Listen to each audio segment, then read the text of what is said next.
And we started producing like 300 to 400 videos a year. We had over 17,000 students online.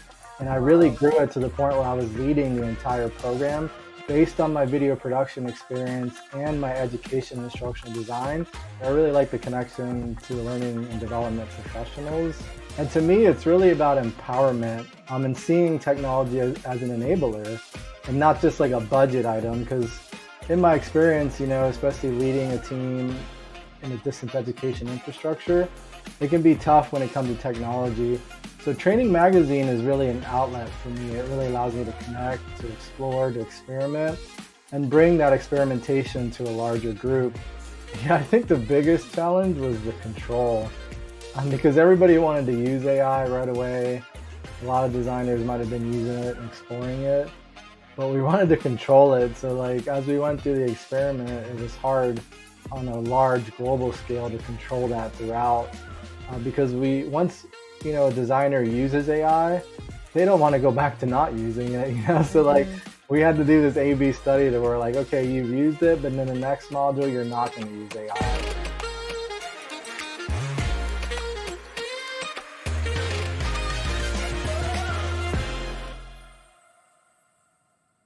Hello, and welcome, our dear listeners, to my podcast, Love People Technology Learning, and I'm your host, Tamara Kocharova, CEO of LaneCI. Today, we are welcoming Hector R. Valle, the Associate Director of Instructional Design at Emeritus, where he leads a dynamic team dedicated to transforming education through innovative learning solutions.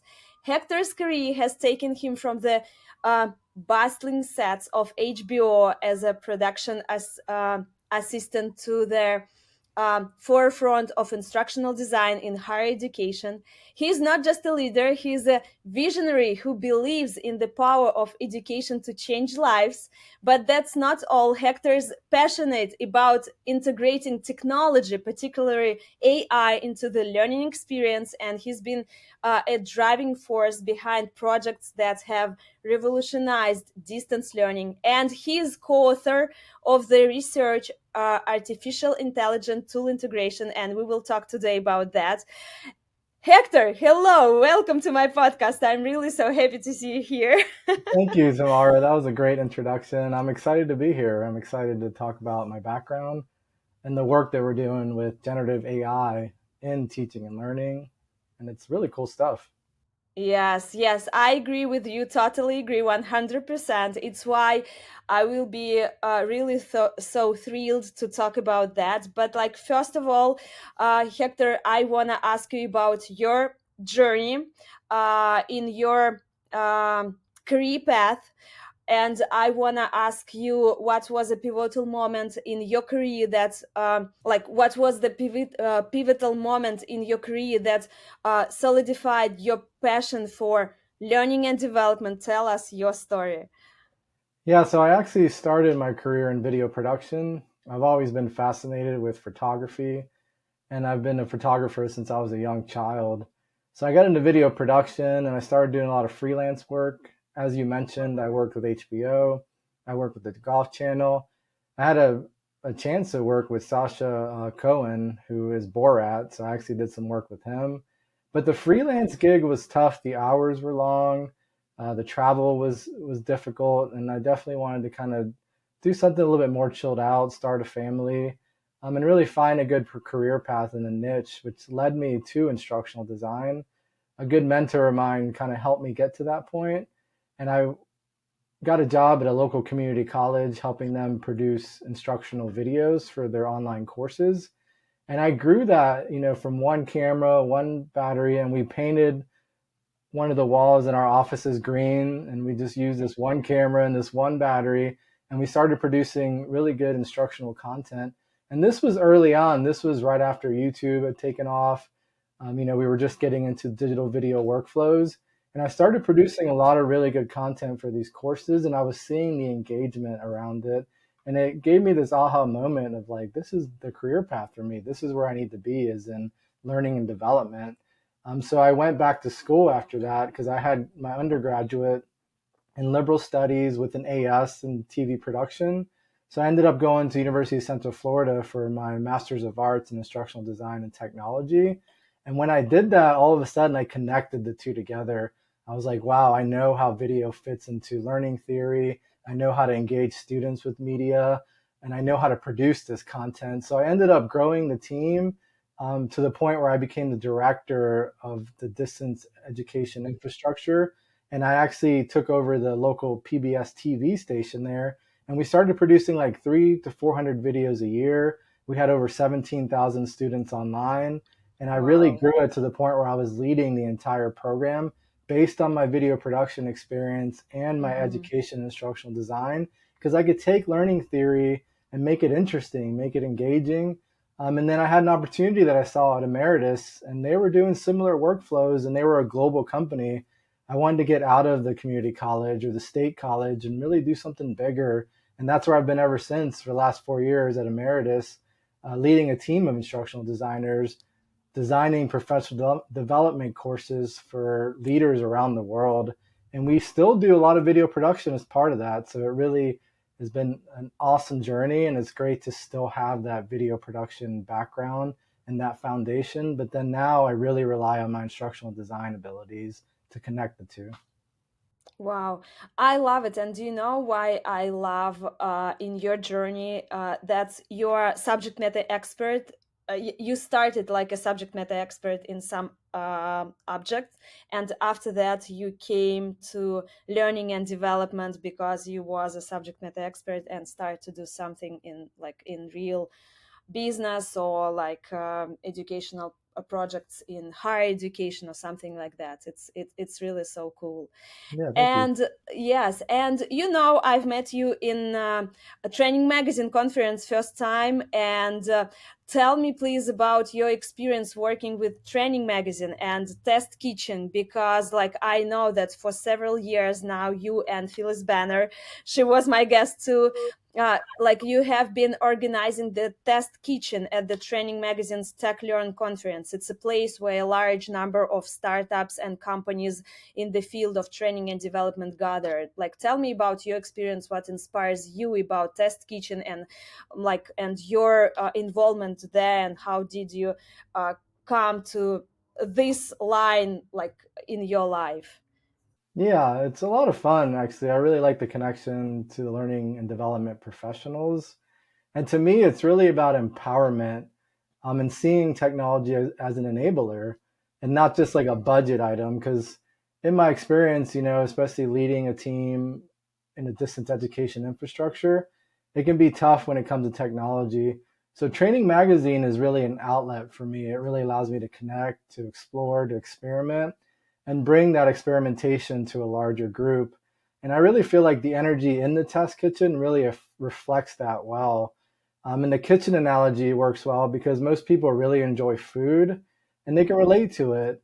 So we can't always relate to technology and really not understand how it always works, but we love food. So Felice and I connected early on because we worked together when we first started at Emeritus, and we started talking about technology and this approach to more of a kitchen and a chef putting together a recipe really spoke to me.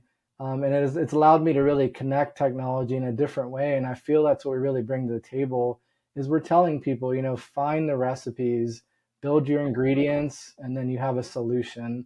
And rather than worrying about a budget or having to locate a lot of different vendors, they can come to this one place that we provide, and they're able to connect with all these industry experts, all this really good technology, including the technology that you're offering, to see if they can really solve a problem. And I love that aspect because it allows me an outlet to get out there, to connect, to learn. And I'm always Mhm. learning new things along with the group. And that's what it's really about. It's us connecting and learning together and making technology comfortable and relating it, to something that we're used to. And it's worked out very well. And I've enjoyed it a lot too. Yes, I enjoyed, like, honestly, I'm a big fan of Test Kitchen too. And it was my first experience in Test Kitchen. It was really so crazy. And I love your metaphor, like analogy, which you have about like a kitchen. And I called it Test Kitchen is so hot, like Gordon Ramsay's kitchen. It's like, yeah, because we know him and like his restaurants, and like it's the same for me. And yes, I really love it, and I really appreciate for your work which you are doing for startups and for the companies. Like it's a great mix, and it's really so tasty. I love it. It is nice, and I bring a lot of that back, to my career and my job. And that's what I love about it too. It's like all of a sudden I've learned a new AI tool that I can present to my team, or I've created a recipe that I feel can solve a problem. So it's cool because it actually allows us to like think outside the box and get more creative with technology. And in our world now, that's really important because there's so much out there and it's hard to keep up. Yes, yeah, it absolutely true, and like I agree. And how do you see the development of Test Kitchen progressing, and how does Test Kitchen help its participants in practice? Yes, you mentioned that you can find some like AI tools or something like, but maybe um, more helping, which you really see. Yeah, I think it's really going to be about predicting where technology is going in the future and how it's all converging together. Because a lot of the things that are out there now have been around for a little while, and we're kind of wondering where is this going. So I'm hoping that the test kitchen can help us predict and support L&D professionals with that prediction, so they can plan ahead and kind of see the trends and get comfortable with the technology early on before it becomes mainstream. And I feel like VR and AR and XR, that's kind of where it's going in a way, but it hasn't really fully materialized. And then all of a sudden, Gen AI came in like a new kid at school, and everyone's like, "Oh, this is a really cool person. Let me hang out with that." But ultimately, like, it's all converging, and I think that we can really predict that and help Mm-hmm. L&D professionals look to the future of where it's headed and plan for how that's going to impact learning and development. Yeah, and I love these words in learning and development: VR, AR, AI, Gen AI. Exactly. A lot of cool stuff we have in learning and development area. Yeah, it's a lot of acronyms. Yeah, absolutely.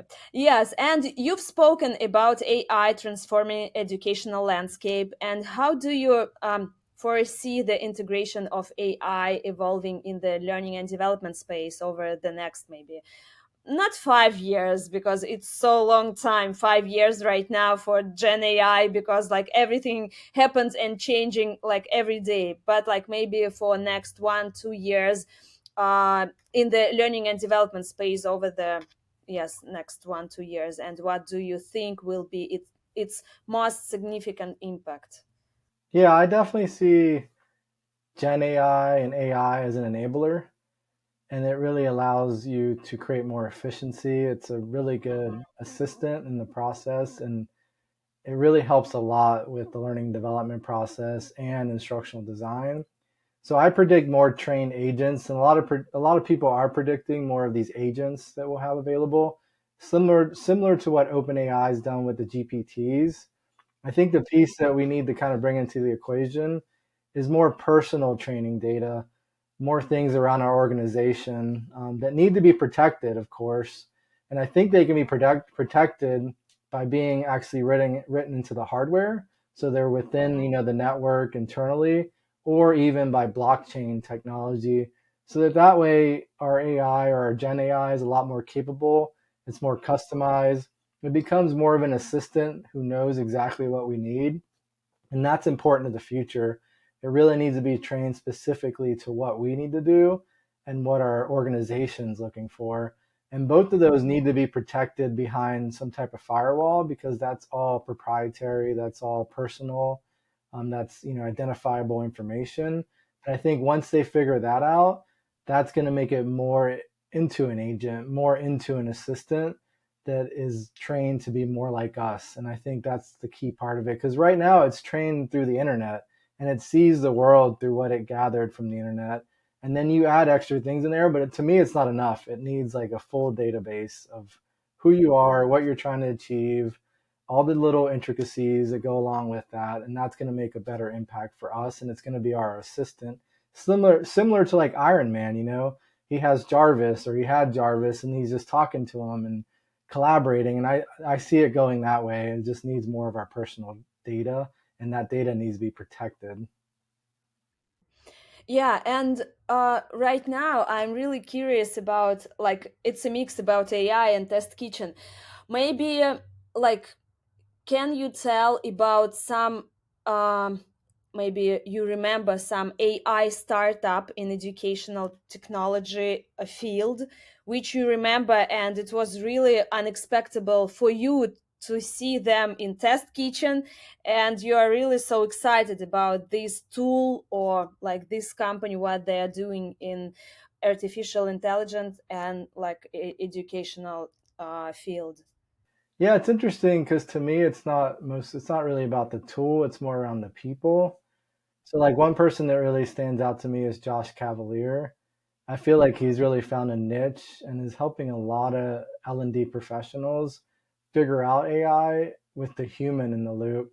So I think when we look at technology, it's not always going to be like some new technology solution that comes to the table. It's going to be a human that really shows us how to use it correctly and how to apply it correctly, because the technology's there. Like all the different companies are still using the same large language models, whether it's OpenAI or Gemini, or there's a whole gamut of different models out there, and they all work pretty much the same when we think about machine learning and deep learning. But ultimately it's how we apply them. So someone like Josh Cavalier, who's at the test kitchen, really stands out Mm-hmm. to me because it's more around utilizing the technology that all these industry experts are providing, but making it more effective for the human in the loop portion. Mm-hmm. Yes, thank you for sharing. And it's really true. We need to think not just about tools or technology.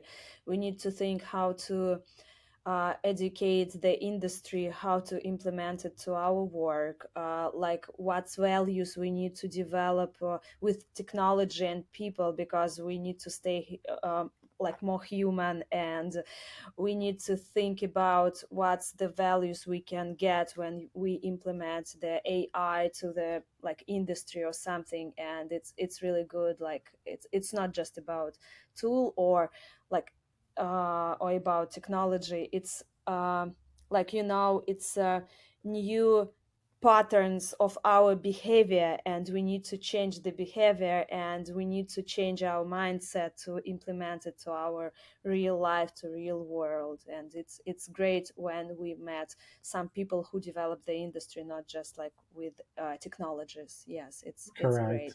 Yeah. And like, right now I want to talk to you about the article artificial Yeah. intelligence tool integration, which you wrote with the co-authors, like how I got it from Emeritus, right? Like with different authors. And what was the inspiration for writing this article, and what motivated you and your co-authors to explore this topic? Yeah, it was a lot of fun writing the article and the white paper, and it's available in the OER Commons, so you can actually search for it. It's completely open. And for us, we were inspired by the early adoption of AI. We saw it really early on, and I love technology. I consider myself almost like a tech junkie. I'm always exploring new tools. And when I saw AI, I automatically saw an opportunity for efficiency. So for us, it was a good way for us to get started with Gen AI, and we really wanted to apply it practically. We saw all of the news coming out of how great it was, all the things that it could do. And we were wondering, can we really test this, and can we test it practically in our workflows? And that's what really inspired us, was using this new technology in a practical approach so that we could see if we could truly have efficiency gains in our process. And that was exciting because it was like a classic science experiment. It was just like an A/B study, like before and after. And it was cool just to see the efficiency gains and to share that with the larger professional group out there that might need more of a practical use of these tools rather than the hype that you see all the time. It's like, how can we really use these in our everyday work? And that's what really inspired us. Yeah, and were the most challenging and rewarding aspects when you write this article? Because I know it's really a big challenge to write the article about AI, and you need to research a lot, and you need like to do a lot of work for that. What do you think about this? Yeah, I think the biggest challenge was the control, because everybody wanted to use AI right away. A lot of designers might have been using it and exploring it, but we wanted to control it. So, like, as we went through the experiment, it was hard on a large global scale to control that throughout, because we once a designer uses AI, they don't want to go back to not using it. So like we had to do this A/B study to where like, okay, you've used it, but then the next module you're not going to use AI. And that was tough because we had to really communicate how to use it correctly and how to use the Gen AI tools that we have in our study. And trying to control that as we went. The most rewarding part of it was really seeing the efficiency gains early on. So right away, for example, with the video context statements, which when you think about a video, you really want to lead the learner into that video. And that's what those context statements do, is they tell the learner what's going to be in the video. In the past, you would literally have to watch the video, read the transcripts yourself, kind of summarize it, and then write those out for the learners. Right away, we were able to feed our video transcripts into Gen AI, and all of a sudden we have a video context statement ready to go. We've saved probably 15, 20 minutes per video, and that was eye opening. And right away, we were like, okay, this is really cool. And then as we saw those efficiency gains overall, that was really rewarding because it made me feel like we're helping designers, we're helping our team, and this is going to be big for the larger community out there to get it out to the world and show them what we've done, to say, hey, AI can really provide efficiency for you. It's not going to fix everything. It's not going to write the whole course for you. It's going to help you be more efficient as a designer. And that was exciting for us. Mm-hmm. Yeah, and like the article mentions that ChatGPT reduced the time spent writing connective text by 38%, multiply choices questions by 69%, and video context descriptions by 86%. How typical are these figures for other projects where you have used AI for developing learning materials? What Yeah, do that's you? a great question. It's really just a benchmark, and it varies very widely between course topics and discipline. For example, like a highly technical course, you might not see the same efficiency gains because of the topic that you're covering. So that could be a machine learning course, for example. AI might be able to do a lot of the work to get things ready, but it might have a lot of errors because of how deep the topic is. So ultimately, for us, we weren't really trying to say everybody's going to have these efficiency gains, and we weren't really trying to make a hypothesis or a finding. We just presented it so that people kind of see what we did and can replicate that as they go. So it definitely varies a lot, but if you're able to use AI as a starting point that then is verified by a subject matter expert, be it a faculty or somebody within the organization, that's going to really provide you a starting point that gives you small efficiencies at a time, but add up to a lot over the entire course project. So that's what we were really going for. So these can vary widely, but you are going to see some efficiency gains just by using AI and using it correctly within your organization. And when I say correctly, you definitely have to look at your processes, you have to see where it fits in, and then you have to apply it correctly within that process. You also got to gather buy-in a lot. So for us, we were in the study and we were all bought into it. But if you put this out to the larger team and within an organization, you have to make sure that you deliver it right and that you get everybody on board. Because a lot of organizations are seeing some of these same efficiency gains, but then when they put it out to the team, they're not getting as much buy-in, utilization, that kind of thing. And that's why for us, it's really now going to the utilization step, getting everybody on board and getting everybody using it. And it would be the same for anybody that saw some efficiency gains, is replicating that efficiency across the team will be important. Mhm. Yeah, and I'm really curious about next question because like you emphasized that the use of AI in education requires human oversight. And what specific mistakes does AI most often make when generating learning materials, and how do you recommend identifying and correcting them? Because it's I'm really curious about that. And it's like, yes, sometimes it's about like our prompting, how we work with the like AI, how we like how we are speaking, like talking with AI and prepared our prompts. And like, yes, what do you think about that and what you are seeing in this area? Yeah, it's interesting because when we first started this study and started using AI, the term hallucination was pretty new, and it does tend to hallucinate. One thing we noticed early on too is it uses the word delve a lot.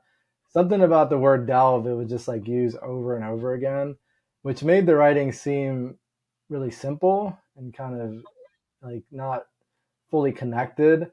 So a lot of times it would make a lot of errors around hallucinating things that weren't real. And then it would also not write well and write legibly sometimes that would like make sense to a common person. I think it thought that it was like acting smart, but in reality it just sounded like a lot of fluff. So for us and for anybody in the instructional design world, the subject matter expert, the faculty, they play a pivotal role in this workflow. You have to make sure that they're verifying everything that the AI creates, and they need to be a subject matter expert to know that. As an instructional designer, you're not going to know that because it's not your subject. And that's a key part of the whole workflow. When you have that human oversight, you have to verify and verify regularly. If you can verify and that it's true, you've saved so much time because you know that it's true facts, true things that it's stating. Also, you might have to rewrite things. So when things aren't as clear, you want to make sure that you rewrite it, that you put it into the tone, the style of, the partner you're working with or the organization you're working with. So that way it actually has the writing that you're looking for. And you can train it to do that, but it doesn't always follow it. And that's one of the errors too, is that, you'll tell it to do something and it'll do something completely different. And that Mhm. there gets a little frustrating. So we also found that like you really want to kind of abandon it if it's not giving you what you need, because you can really get into a workflow where you're just trying to fix it, and that takes away the efficiency gains. So you have to make sure that you find a good flow of generating the content, editing it, verifying it, and then moving on. If you're generating the content, it's taking you too long, everything that it's putting out is incorrect, you want to abandon it and probably just go back to your traditional workflow because it's going to cost you more time to try to fix it and try to verify it. Mhm. Yeah, and I love what you mentioned about like we always need to give details about like about the subject of our like content, about like personality, about like context. We need to give to AI more context, and like after that we will find like the best uh, like version of our like prompts. And we will do like the best version of content which AI will create for us. Yes, it's really true. Like, yeah, because it's the same every day. I work with the AI. I test a lot ChatGPT and Gemini and another AI tools for that. And I work in a special length flow area, maybe because if I want to write like the prompt which is not like so simple, but I'm not an IT engineer, I can create my own prompt without IT engineering education in this flow. Yes, lang flow. And it's really like great. Yes, it's really great, and I love to work with my learning like experience with that. Yeah.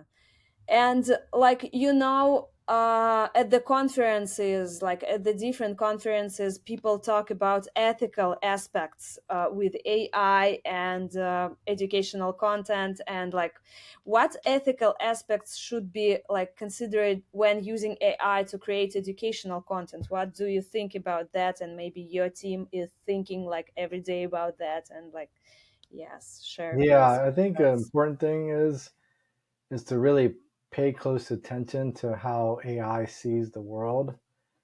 And you really want to review the content for biases because of that.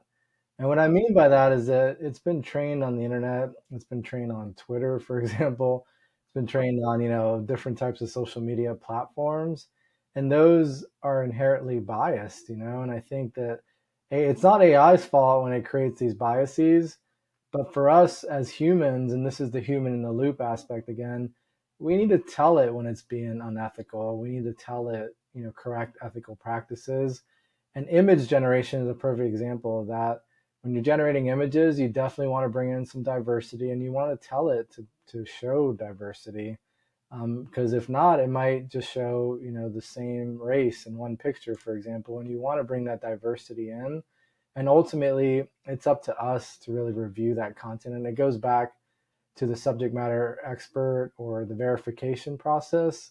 As a designer, that's your role, is really looking for those ethical pieces. And we've trained our designers to do that, not take it as is, look for those ethical considerations, remember, the cultural aspects, and try to train the AI to look at those different cultures. But it is hard because it's been trained in a non-ethical environment. And that also goes back to my point of the future. It's really around more personalized training data and more detailed training data so that it knows that what it thinks is ethical really isn't. And we got to train it to do that. Mm-hmm. Yeah, and um, now I'm really thinking a lot about how to implement AI to the work in educational institutions. And what do you think? How quickly, like, do you think educational institutions will be able to adapt to the use of AI in their work? Like, maybe not like how quickly, but what they need to do Yeah. to Yeah. quickly implement it to their work. That's a tough one, Tamara. I think it really depends a lot, especially having the right support and an Mm-hmm. agile approach to it. Um, I think the biggest thing is that you need to move fast with Gen AI or any type Mm-hmm. of AI tool because it's moving so fast. People are adopting it quickly. So for educational institutions, I think it's important that they move fast and they're agile as they go and they make Yeah. updates. I also think that like an AI Bill of Rights aspect within an organization is important. That way, it kind of sets the tone and the context and parameters for the team, but allows them to still, work within those confines. So, for example, it would be like citing the use of AI correctly. That would be one in the Bill of Rights and, the usage documentation is cite it and attribute, give it attribution, show people that you're using it. So it just depends on these organizations and how fast they can move and how fast their leaders will let them move. Mm-hmm. Yeah, yes, thank you. And I think that's the key idea, how we, like, how quickly do we like adapt different kinds of technology to different kinds of fields. It depends from people.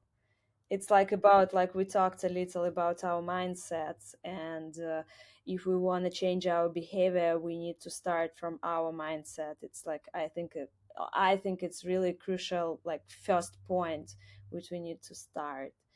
And yes, it's all about like technology, how we use in, like, in cars, like a Tesla, or like co-pilots, like everything. And just after that we will change not just educational field, but like around our life.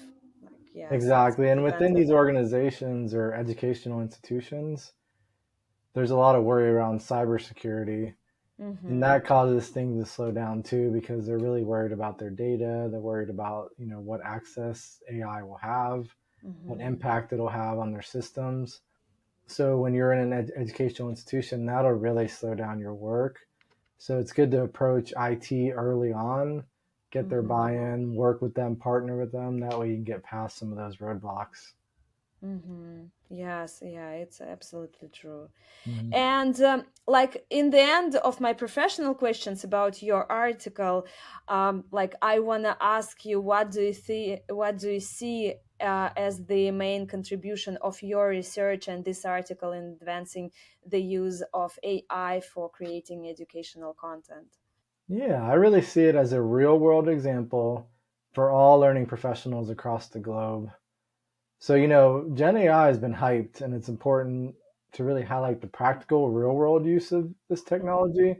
So, to me, that's our main contribution is really making it practical, making it real, and making it simple so that anybody can understand what it takes to apply AI. I mean, we're just using free tools. We're not even licensing the tools. We're definitely not giving it any type of sensitive data, anything that would be proprietary, but at the same time, we've developed workflows to keep it generalized. And it shows just a really cool, interesting, simple use of AI in teaching and learning. Mm-hmm. Yeah, and can you tell, like, once again, where we can read your articles, research, and everything what you are doing with your team? Because I think it's really interesting topic for all the learning and development professionals and instructional designers who is looking for something interesting about AI and learning experience design. Yeah, anybody who's interested can visit oercommons.org and then just search for AI design tool integration, and you'll see our white paper there. I can also share the link with you so you can post it for others to view it and share it. It's an open educational resource, like I said, so it's open to view, share, and use. And we definitely recommend it. I think it really gives a really good perspective of AI applied to instructional design and the efficiency gains. Yes, yes, I love it. Thank you so much. And Hector, my podcast, it's not about like learning and development professionals and like your expertise in this field. It's about humans, and you are a great person, which I really like always love to see and like talk to you about everything, like not just about AI technology and learning and development. And outside of your impressive career in education, what hobbies and like or passions do you like have that excite you and inspire your professional life or your personal life? Yeah, no, I love that. It's interesting because I come from a skateboarding and surfing culture. Like as a kid, my dad was, a big surfer, big skateboarder. He I owned a love this skateboard story. park. Yes, I love this story, and I was so excited to heard it like in Austin, just like several weeks ago. And yes, it's great. Yeah, my dad, he's a legend on the island of Puerto Rico. He's called the Birdman, which is El Pájaro. But I grew up in that culture. Like I love the skateboarding and the surfing culture. I still surf and skateboard whenever I can. Probably not skateboarding as much because I don't want to get hurt. I'm getting older. But that culture is really cool because it's so like fun and interesting, and it's got like a punk rock feel to it. So like it's very artistic, and I really bring that a lot to my career too. I try to stay open, stay fun, really see like the radness of what we're doing, because it is a really cool spot to be in, and we really change the lives of a lot of people, and we can have fun doing that, similar to skateboarding and surfing. And that culture really always inspired me. So my hobbies are really, surfing, stand up paddleboarding, and then I also really love photography and drones, and I'm a certified drone pilot, and I've done a lot of landscape photography, and I've actually featured my work at a local exhibit here at the Ocean Center, which was their Echo exhibit. So I do a lot of landscape photography using drones, and that's one of my favorite things to do as a hobby. Wow, I love to hear it, and I love to hear something new about you. Yes, it's a great. And we have a small family drone too. Nice. And just, yes, it's a small, but like we use it in a village, and like when we are traveling somewhere, like sometimes we use it, and like, yes, It's it's a so much small. fun, isn't it? Yeah, yeah, I love it. It's so interesting when you can see like the different vision of yourself and the Hmm. landscapes and like Different everything. perspective, exactly. Yeah, I think you will be a big fan or of Ray-Ban glasses new version. Have you Mhm. ever tried Yeah, I actually Ray-Ban? have the Yes. Ray-Ban Meta glasses. Oh wow. Yeah, they're pretty cool. Yes, it's cool. Yeah, yeah, I love it too. It's like I'm really excited about technology, what there inspires our lives, and different um like different space of our life, Yeah, not just like in. yeah, it inspires our Yeah, hobbies and our passions. I agree absolutely. because Ray-Ban Meta glasses are a perfect example of that because they're stylish and then they have AI built in, they have a camera, they have music, I take calls on them. So I've had the Absolutely. Ray-Ban Meta glasses for a year now and they're amazing. They're just like a part of my everyday life. Yep. And I Yep. I like them. think one of the best right now. Yeah. Like, yes, I love it too. And can you share meaningful lessons from a mentor that has influenced your like lifestyle, leadership style, maybe in learning and development field or in your personal life? Yeah, that's a great question. I had a really good mentor that taught me the power of high quality video. And I know that sounds funny, but like something about at the time when they were producing a lot of videos for online courses, it was a lot of like really dry lecture content. And we took it to another level. So this mentor, he really mentored me to like see it in a different light, almost like filmmaking. And what that instilled in me is like a work ethic to always make sure that we bring the best for our learners. And that's still a key part of like everything I do when it comes to learning and development. It's really bringing our best foot forward, making sure that it's high quality because the learners notice it. Like they notice if it's like an hour long lecture with a camera in the back, you can barely hear the instructor versus 5 minute lectures with the instructor in front of you with really nice graphics. So that helped me a lot early on because it's important that we always bring the best. You know, we can't be scared to do the best and always know that we're doing the right thing. Yes, I love it. Thank you for sharing. And like to continue this question, if you could only recommend one book that has profoundly impacted your thinking, like about education or leadership or maybe lifestyle, what would it be and why? Yeah, so it's interesting because I have a bunch of books in my bookshelf. And I used to read a lot early on in my career and even early on in my life. Lately, I haven't been reading as much, and I think maybe it's like the convergence of media and being able to find a lot of really good things online. So, someone that I follow regularly is Ethan Mollick on LinkedIn. He has an amazing newsletter, and he is like a visionary with Gen AI and where it's heading in the future. A lot of people know who he is. If I were to recommend a book, I would say it would be a book titled Leaving Addie for Sam. It's by Michael Allen. And the reason why I'd recommend that one is because I've always been into the Addie instructional design model. But there's a new one which is more around this one called Sam. And it brings a more agile approach to design and has like a prototyping phase. So I've always like wanted to be more agile. So I've read that book. Haven't fully applied it, but it is a good book and I do recommend it. Thank you so much. And I know that you have an amazing family and two kiddos.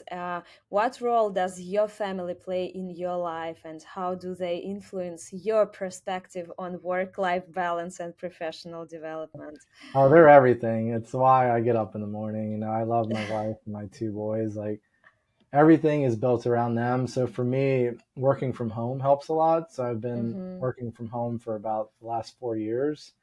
Creates such a great work-life balance because I'm here when they get home from school. You know, I can definitely be here when they have any questions. And I connect a lot with my son too when it comes to video because he has a successful YouTube channel with like 8,000 Wow. subscribers. So him and I are always like working together on content, collaborating. And he's 12 years old, and he's you know, I'm kind of running the channel for him, and him and I work together. But as he's grown, it's kind of a cool connection that allows me to like really connect with them based on my video production background and Yeah. the instructional design work I do. Great. I love to hear it. And I wanna check his channel. Will share please with me. I will. Yeah, I it's a good wanna one. see it. I wanna see it. Yes, Yeah, because it's like all video game stuff and Roblox yes. and all that. Yeah, yeah, Roblox. Yes, Hmm. it's my reality too. I know everything about Roblox, about Minecraft, about everything. Yeah, Yes, you it's know our what? reality, like a parents. Yes. Hmm. Yes, and in the end of my podcast, I have three questions, the same for every guest. First of this question, what was the last thing you asked ChatGPT or Gemini or like I don't know, Copilot or yeah. That's an interesting question. I ask it a lot of things throughout the day. I think the last thing I asked it was to help me craft an announcement to my team.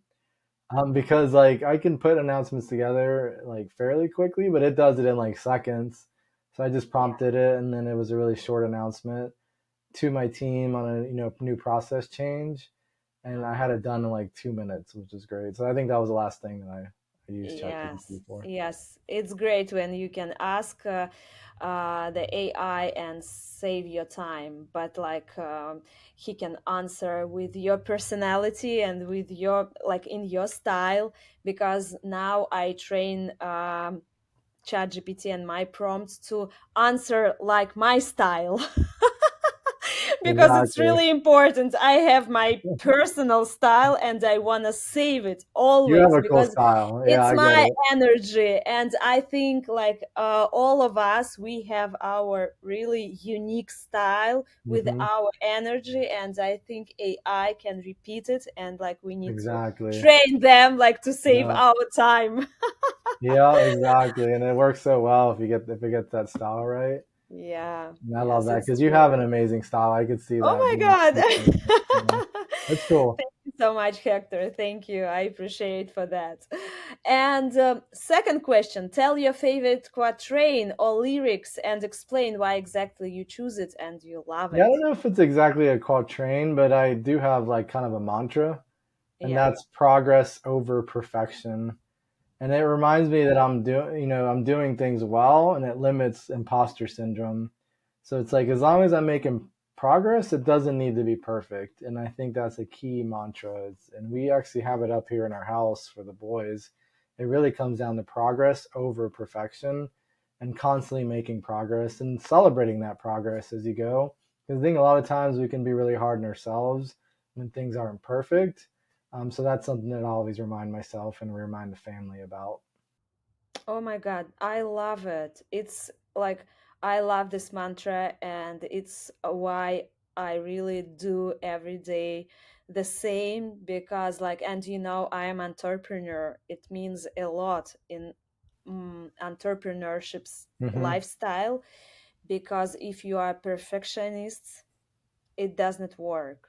Like you could Exactly. not be an entrepreneur because you've never start because Exactly. always you need to do like the best version, the best version, the best version, but it doesn't work in entrepreneurship Hmm. like because we need to start and you need to start step by step progress it and like just after that you need to see how to change it and we'll do like the best version in release but not before started. Exactly. Yes, it's true, and I love that you are doing that with your kiddos and Hmm. with your like in your family. It's great Thank you. idea. I love it. Yes, and I support it totally. Appreciate it. Yeah, and I know I talked about bringing the best, and I think you can still bring the best. It doesn't have to be perfect. Yeah, yes, it's true. And the last question, it's called Ask the Next Guest. On my podcast, here's how it goes. Every guest gets to throw a question at the next guest, and I believe it adds a unique touch, allowing the previous guest to pose a question to the next one. And Tom Van Raphorst was my wonderful guest, and he passed on his question to you. Are you ready to answer? Yeah, let's try it. Okay, tell us what's your personal why. Interesting. That's a good one. My personal why is my family. Like they mean everything to me. I do everything because of them, and like when I get up in the morning, it's like just being there for them and watching them grow. And that's my why is my family, my wife, my boys, my extended family. Like they mean everything to me. Oh, yes, I love it. And thank you for sharing.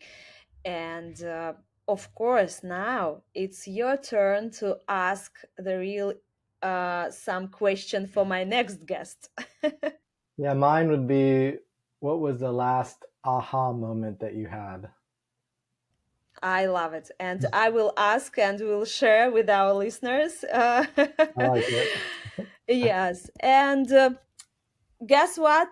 We made it, Hector. And thank you so much for coming to my podcast and made it with me. And I really appreciate for your time and for your energy and for your love and passion about learning and development and about everything what you are doing at your professional field and your personal, like your lifestyle. Yes, thank you so much. Thank you. This was a lot of fun, and I really love talking about this. I could probably talk about it for hours because I'm kind of a Yeah. geek when it comes to learning and development. So this was fun. I appreciate it.